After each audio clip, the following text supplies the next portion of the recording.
Olá!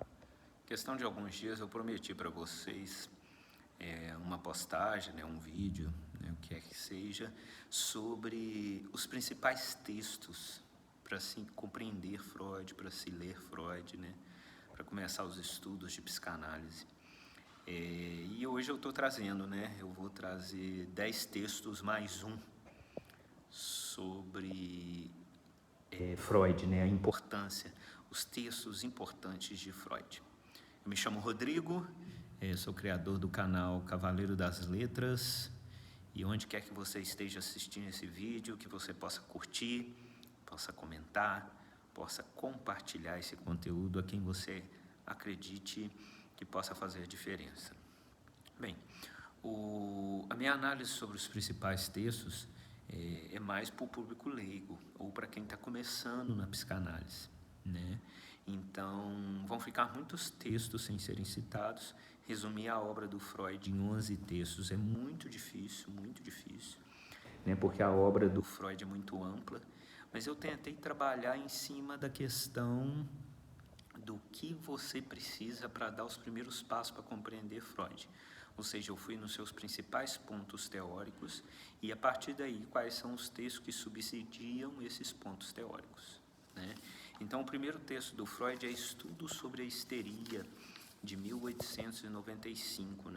Esse texto é o texto do Freud ainda médico, acabando de formar em neurologia, fazendo estágio e trabalhando com Charcot. Então, traz algumas referências sobre o Freud da hipnose, o Freud tecendo alguns estudos sobre as histéricas que estavam na moda naquela época, sobre os estudos das histéricas. Ainda se sabia pouco, muito pouco sobre elas, que eram mulheres com uma alta carga libidinal, uma alta carga de sofrimento psíquico, substanciada no corpo, solidificada no corpo, E esses textos implementavam muito isso, trazia muito essa ideia. Então, assim, um texto fundamental para o Freud, para compreender os primeiros passos da psicanálise.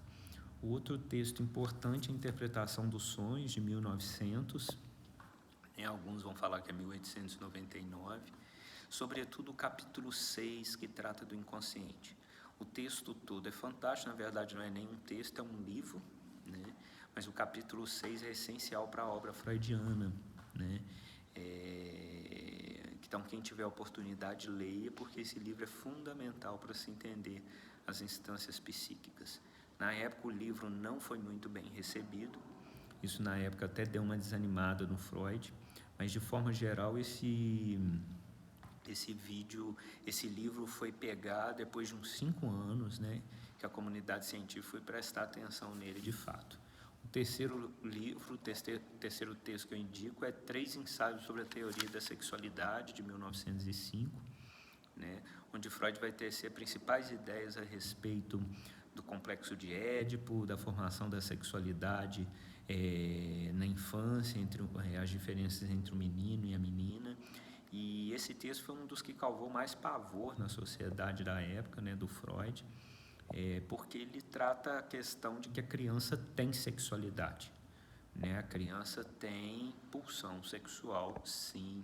Ela tem energia libidinal, sim.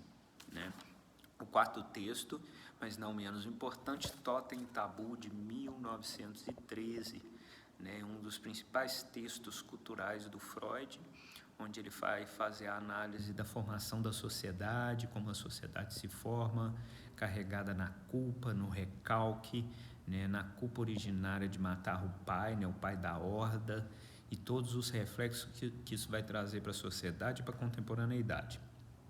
Um texto extremamente importante.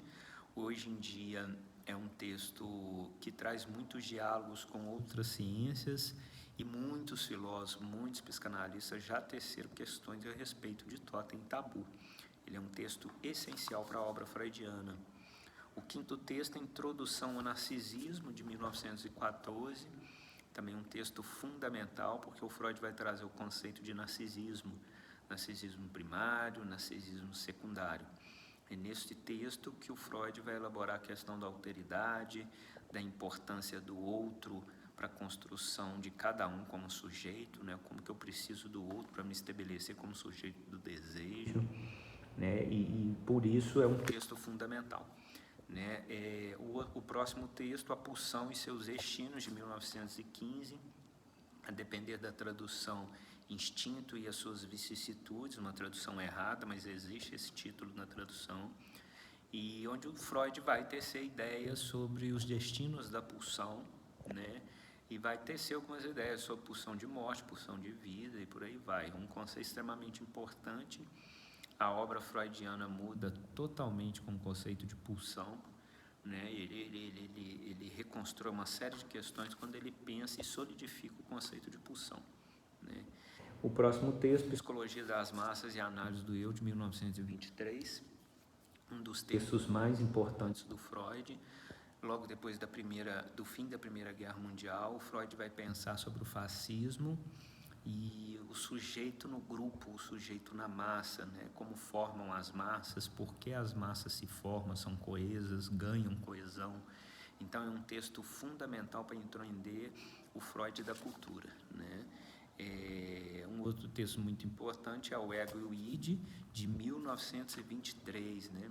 Um dos textos mais importantes do Freud, um dos textos mais importantes da metapsicologia freudiana, onde Freud vai discorrer sobre o ego, né? O isso, o eu, o id, e o superego, né? Supereu em algumas traduções. Então é um texto extremamente importante para a metapsicologia freudiana.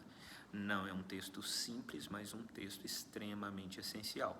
Eu já li ele 3 vezes e assim estou completamente distante de esgotar a temática desse texto. Sintoma, Inibição, Angústia, de 1926, seria outro texto fundamental do Freud, muito importante, onde ele vai pensar sobre o conceito de sintoma, né, e o conceito de inibição, o que são as inibições físicas, as inibições emocionais, as inibições de funcionalidades, e as angústias. Aí ele vai destrinchar angústia, medo, desamparo, porque elas são conceitos muito distintos na língua alemã, e aí ele tece essas diferenciações que são importantes para a psicanálise. Na clínica, esse texto é fundamental, né? O penúltimo texto, O Futuro de uma Ilusão, de 1927, que o Freud vai pensar sobre essa religião. Ele vai trazer a ideia que a religião aliena, né? Que a religião é responsável por controle pulsional. Então ele dá uma detonada nas religiões, né? Na subserviência ao pai, né? Ao pai primitivo. Contudo, no final, ele vai deixar a ideia de que, mesmo a religião sendo isso tudo, que o ser humano precisa da religião para dar conta da angústia da vida em sociedade, né? Que não há outra possibilidade. E por último, mas não menos importante, 1929, algumas edições vão considerar 1930, Mal-Estar na Cultura. Para mim, o melhor texto cultural do Freud. Também não é um texto simples, mas um texto extremamente essencial para entender a obra freudiana. Até hoje esse texto demanda debates, né? Demanda boas discussões, porque ele traz a ideia de como nós vivemos em sociedade, por que neurotizamos, né? E por que a culpa nos acompanha com tanta força na sociedade contemporânea. Então seria isso, pessoal. Esses seriam os 11 textos. Eu brinquei com 10 mais 1, né? De textos importantes de ler Freud. Ficou muitos textos bons fora. A gente não tem como deixar de citar isso, né? Mas assim, dá para ter uma ideia para você começar a sua leitura do Freud. E espero que vocês tenham gostado. Se vocês gostaram, mais uma vez, curtam meu vídeo, compartilhe, comente. No comentário você escreva algum texto que você acha que ficou de fora, que poderia ter colocado na lista. Mas de forma geral é isso, tá? Um grande abraço a todos. Rodrigo vai ficando por aqui.